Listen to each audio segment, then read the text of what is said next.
Welcome to my channel, and today I'll be making pork chops with honey and garlic glaze. So let's get started. So I already seasoned my pork chops with seasoning salt and oregano, or you can use salt and pepper. And I'm just going to sear the pork chops for about 3 to 4 minutes on each side. Once that's done, I'm going to remove the pork chops and add a clean pan. And I'm going to work on my glaze, and the first step is to add your butter. Here I'm adding some garlic, and I'm just going to saute that for about a minute or so. So the next ingredient will be honey, and then we'll be adding a bit of ginger.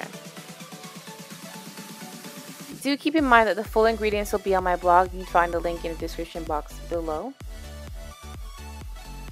Next, I'm going to place the pork chops into the glaze and then place this in the oven for 20 minutes at 400 degrees.